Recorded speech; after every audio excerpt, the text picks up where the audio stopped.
Success is not a milestone. It's a never-ending race for perfection. Denver, the scent of my success. Success is not a milestone. It's a never-ending race for perfection. Denver, the scent of my success.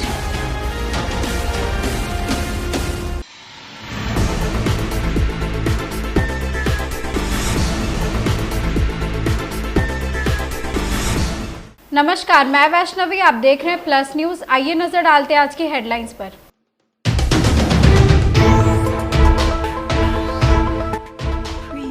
BPSC दफ्तर के बाहर दिव्यांग अभ्यर्थियों ने धरना दिया।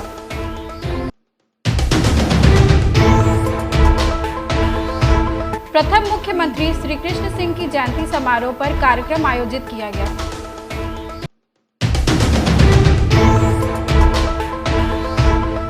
जल संसाधन मंत्री ने केंद्र सरकार पर आरोप लगाया।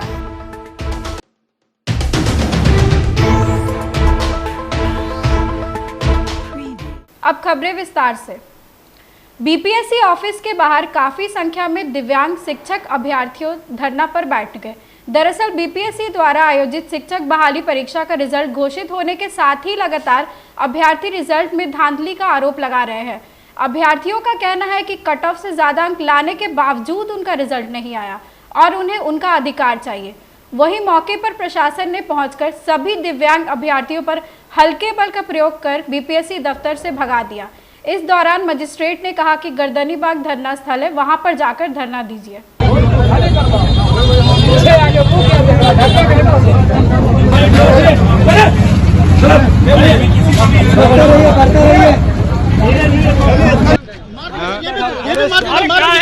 नहीं, हम लोग को अपना अधिकार चाहिए। दिव्यांगों का एक भी सीट नहीं दिया है।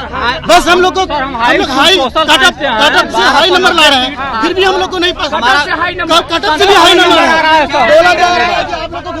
ये धरना स्थल नहीं है, गर्दनीबाग जाइए।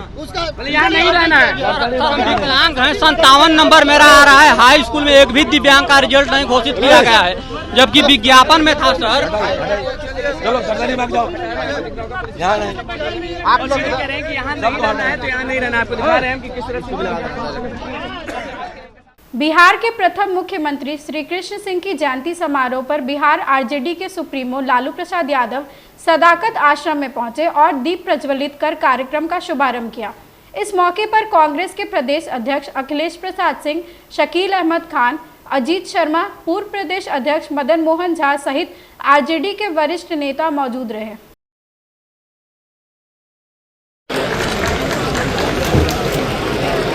माननीय अखिलेश बाबू, आदरणीय प्रमोद तिवारी जी का हम यहाँ बिहार कांग्रेस दलों की तरफ से आपका कोटि कोटि अभिनंदन करते हैं, स्वागत करते हैं।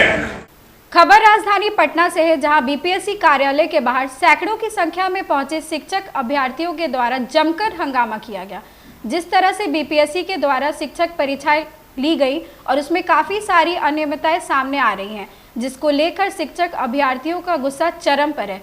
छुट्टी के बाद बीपीएससी कार्यालय के खुलते ही सभी अभ्यर्थी अपनी अपनी परेशानियों को लेकर बीपीएससी दफ्तर पहुंचे।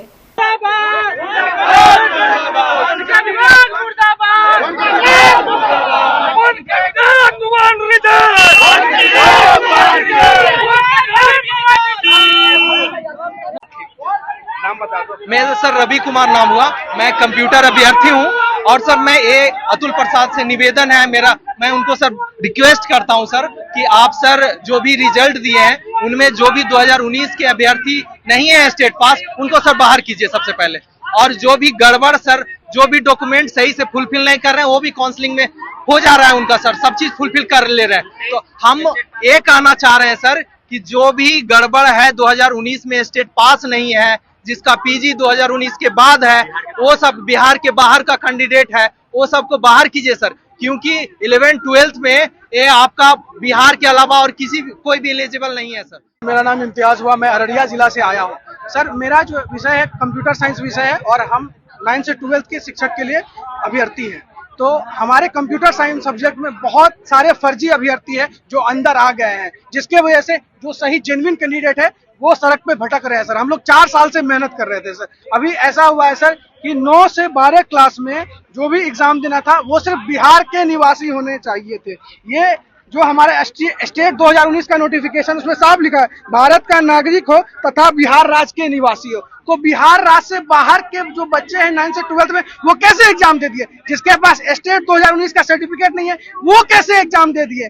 जिसके पास स्टेट 2019 के बाद डिग्री लिए हैं वो कैसे एग्जाम दे दिए? उनका सिलेक्शन हो गया, वो ट्रेनिंग कर रहे हैं और एक डॉक्यूमेंट वेरिफिकेशन का लिस्ट वायरल हुआ है सर, उसका जांच होना चाहिए। मैं आपको लिस्ट दिखा रहा हूँ। बिहार सरकार के जल संसाधन मंत्री संजय झा ने केंद्र सरकार पर आरोप लगाया। उन्होंने कहा कि दरभंगा एयरपोर्ट पर सुविधाओं का अभाव है। दरभंगा से दिल्ली और मुंबई का किराया पटना से तिगुना है। लगातार केंद्र सरकार से मांग करने के बावजूद हवाई जहाज कंपनी ने लूट मचा रखी है। दीपावली और छठ के समय आने और जाने वाले को सिंगापुर और दुबई के बराबर किराया वसूल की जा रही है, जो कि सही नहीं है।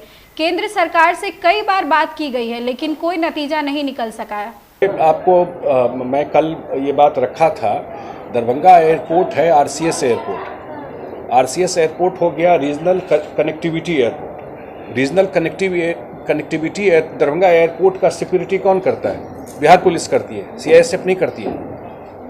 तो जो दरभंगा एयरपोर्ट है, यही ना कॉन्सेप्ट आया कि हवाई चप्पल वाला भी हवाई जहाज चढ़ेगा।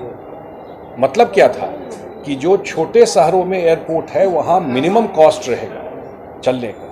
आप दरभंगा एयरपोर्ट को आप कंपैरिजन कीजिए, 20,000, 25,000, 15,000, 30,000, 35,000। आज आप सिंगापुर का टिकट लीजिए, ये तो कोई मैं कहूँगा आप तो आप क्यों मानिएगा, गूगल कीजिए।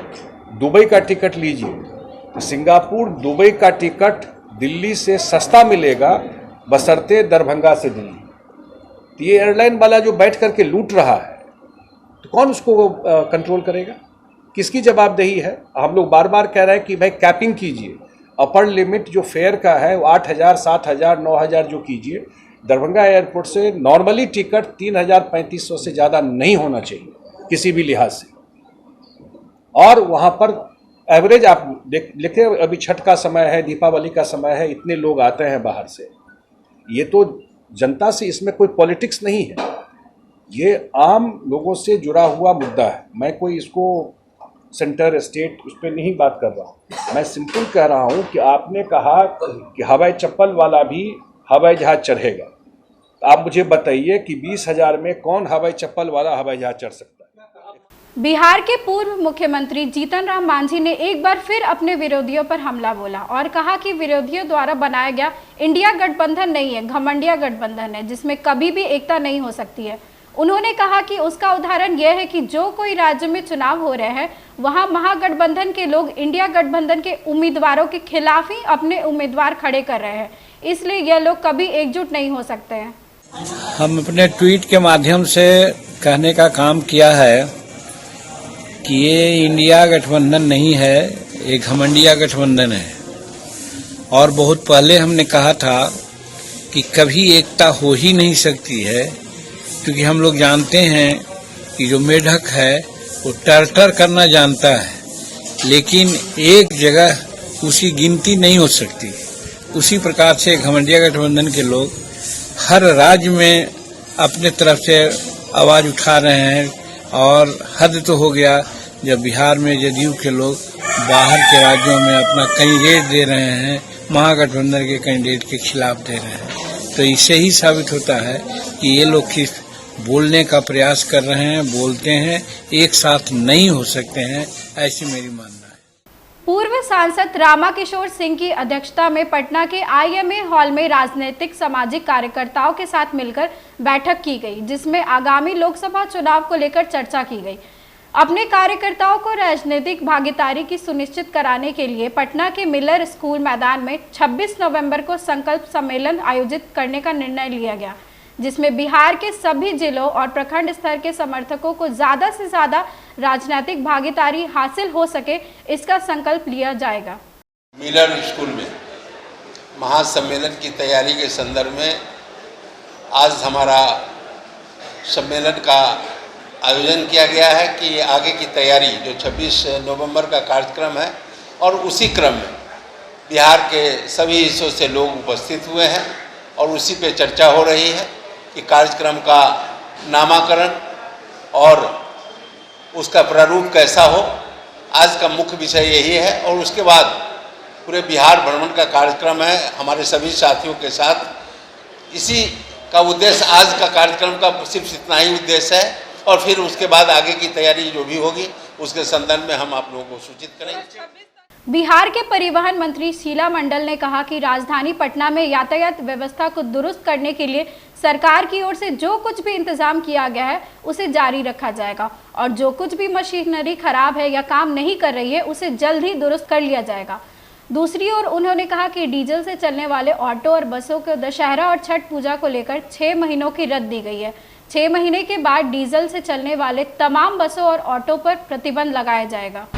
देखिए, ये जो आप कह रहे हैं तो इस तरह का बात आपने कहा कि चालान भी कई जगह काटा गया। देखो, मशीन है तो हो सकता है कि कोई वजह से ख़राब हो गया होगा, लेकिन इस पर हम लोग पूरे सख्त हैं। जो इस तरह की हरकत करते हैं उस पर हम लोग कार्रवाई करते हैं। नहीं, ऐसा है ना कि आप डीजल बस के लिए जो लोग मुजफ्फरपुर गया में हम लोग बंद कराना चाह रहे थे, तो कुछ लोग जो उसके संगठन के टेम्पो संघ के लोग हैं, बस वाले लोग हैं, सब लोगों ने आग्रह किया है कि अभी पर्व का समय है और अभी तत्काल तुरंत आप लोग बंद कर देंगे तो थोड़ा दिक्कत आएगी। इसलिए उन लोग कुछ चाह रहे थे कि कुछ समय मिल जाता ताकि इस पर्व को हम लोग पार कर लें, ताकि ग्रामीण क्षेत्रों से जो सुदूर एरिया से लोग आते हैं शहर की ओर तो उसको दिक्कत ना हो। इस चीज़ को ध्यान में रख करके उसको फिर से हम लोग चालू, मतलब वो पूरी तरह से बंद होगा लेकिन थोड़ा सा। भागलपुर जिला के पीरपौंती प्रखंड के ओलापुर पंचायत के मुखिया गुलसागर रजक ने पद की गरिमा को तार तार किया। मुखिया ने जमकर बार बालाओं के साथ ठुमके लगाए। दरअसल दुर्गा पूजा के शुभ अवसर पर नवमी को सांस्कृतिक कार्यक्रम रखा गया था, जहां बार बालाओं के ठुमके लगाए जा रहे थे। फिर क्या था, मुखिया जी ने अपनी उम्र और पद की गरिमा को ताक पर चढ़ाकर स्टेज पर कूद पड़े और जमकर ठुमके लगाए।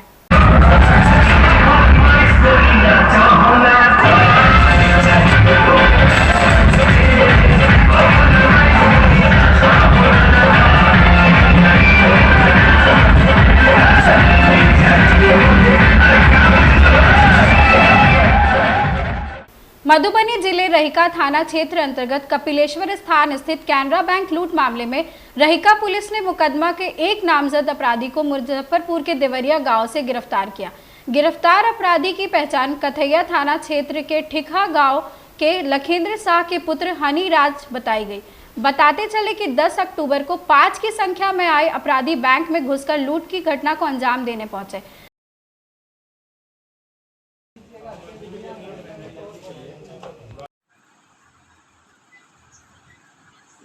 मधुबनी जिले के फूलपरस थाना क्षेत्र स्थित अमौजा गांव में एक घर के आपसी विवाद में पत्थर लगने से मासूम बच्ची की मौत की खबर सामने आई। मृतक बच्ची की पहचान बंसी जा के 1 महीने की पुत्री के रूप में हुई। घटना के बाद इस बात की सूचना फूलपरस थाना क्षेत्र को दी गई। सूचना पाते ही पुलिस ने दल बल के साथ मौके पर पहुंचकर कागजी प्रक्रिया शुरू कर दी और मृतक बच्ची के शव को कब्जे में लेकर पोस्टमार्टम के लिए मधुबनी सदर अस्पताल भेज दिया। मृतक बच्ची के पिता बंसी झा ने घटना को लेकर आरोप लगाया है कि उनके भाई ने पत्थर मारकर बच्ची की हत्या कर दी। वहीं मां ने बताया कि शराब के नशे में उनके देवर घर पर आकर मारपीट करने लगे। उसी दौरान घर में सोई बच्ची की खिड़की से पत्थर अंदर जाकर सर पर जा लगा, जिसके बाद बच्ची को उठाकर इलाज के लिए नजदीक के अनुमंडल रेफरल अस्पताल में लाया गया, जहां डॉक्टर ने बच्ची को मृत घोषित कर दिया। हमर ससुर मरवा दिलक बच्चा के हमर देवर छुआरा के बाद हमर ससुर घर तो निकल दे एक आदमी ना और चले के लेके नहीं चलिए गणेश मंडल नाम हमर बच्चा में बच्चा का जाए पीछ देने चले दूध पिया खाइयो बाबू। कहाँ से आए आप लोग? हम फुलपरास थाना से पोस्टमार्टम कराने के लिए आए हुए। क्या नाम हुआ आपका? मोहम्मद असाउद्दीन। क्या घटना हुई है?